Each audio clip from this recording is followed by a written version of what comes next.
ដោយសារមានអ្នកឆាតមកសួរខ្ញុំច្រើនក្នុង page ខ្ញុំហើយជាពិសេសខ្ញុំអត់សូវបាន reply អញ្ចឹងវីដេអូថ្ងៃនេះគឺសង្ខេបខ្លីៗគ្រប់គ្រាន់ថាពេលដែលយើងចិញ្ចឹមឆ្កែដំបូងពេលដែលមានកូនឆ្កែហ្នឹងយើងត្រូវការអីខ្លះហើយមានតែ3ចំណុចទេតែប៉ុណ្្នឹងគឺគ្រប់ហើយអញ្ចឹងទី1គឺ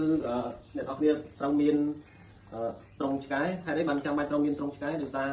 កូនឆ្កែនៅពេលដែលយើងប្រឡែងវាពីណាពីកាលវាងាយនឹងជុះងាយនឹងនោមអីចឹងនៅពេលដែលវាពីតូចជុះនោមពីកាលធំទៅក៏វាអញ្ចឹងដែរអញ្ចឹងធ្វើឲ្យទេនៅពេលអញ្ចឹងត្រូវមាន confine area ឬក៏កន្លែងណាមួយដែលថាទុកឲ្យវានៅពេលដែលយើងអាចគ្រប់គ្រងបានហើយទី2គឺជាកញ្ចប់ទី1គឺមានសាប៊ូមានចំណីហើយនឹងថ្នាំបតក់តុកែហើយអីសាប៊ូត្រូវការទឹកមួយអីវាហើយយើងអាចទឹកមួយដងក្នុងមួយសប្តាហ៍បានហើយអញ្ចឹងសម្រាប់បងប្អូនដែលថាចង់ត្រូវការប្រើសាប៊ូសម្រាប់សត្វចិញ្ចឹមយើងខ្ញុំពិតជា recommend ឲ្យប្រើសាប៊ូនេះសាប៊ូហ្នឹងគឺខ្ញុំកំងខ្លួនឯងពីចិនមកហើយខ្ញុំប្រើដើម្បីប្រើខ្លួនឯងទេប្រើឲ្យឆ្កែខ្ញុំជាប្រភេទ plant based ដែលពេលដែលយើងប្រើហើយគឺ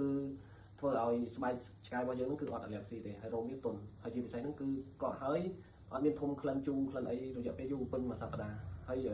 ជាពិសេសគឺឆ្កែខ្ញុំប្រភេទឆ្កែដែលថាយុច្រើនចាស់វាស្បែកវាងាយនឹង allergy ងាយនឹងគេអីចឹងខ្ញុំប្រើឲ្យត្រូវតែមែនកុំឲ្យចេះជឿថាខ្ញុំនិយាយអញ្ចឹងខ្ញុំ recommend ឲ្យអ្នកនរគ្នាសាកសិនតែម្ដងអីក៏បានដែរចំណីបើសិនជាយោបល់ខ្ញុំគិតថាបាយយើងអីហ្នឹងក៏បានដែរប៉ុន្តែគាត់ថាបើសិនជាខ្ជិលប្រឡាក់ខ្ជិលអីចឹងយើងទិញចំណីស្ងួតនៅកញ្ចប់ឲ្យវាទៅក៏បានហ្នឹងហើយទី3គឺថ្នាំបតក់តុកែមូលហេតុអីសម្រាប់ខ្ញុំបើសិនជាឆ្កែមានតុកែគឺខ្ញុំ stress ហើយមួយទៀតខ្ញុំចេះខ្លាចទី1សុខភាពសត្វយើងក៏វាអត់ល្អហើយមួយទៀត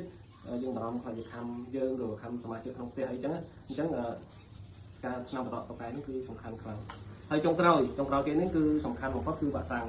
មូលហេតុនេះយើងចាំបាច់ត្រូវចាក់វ៉ាក់សាំងពេលដែលយើងចាក់ហើយមិនមែនមានន័យថាឆ្កែយើងអត់ឈឺទេវានៅតែឈឺដដែលប៉ុន្តែឈឺយើងមើលជាបើមិនឆ្កែនៅអត់បានចាក់វ៉ាក់សាំងទេពេលដែលឈឺអីចឹងមើលទៅវារហ័សវាអាចនឹងស្លាប់អាចនឹងអីចឹងងាយស្រួលចឹងហើយវ៉ាក់សាំងគឺចាំបាច់ក្នុងការត្រូវតែចាក់អរគុណច្រើនថ្ងៃនេះមានប៉ុណ្ណឹងបាយ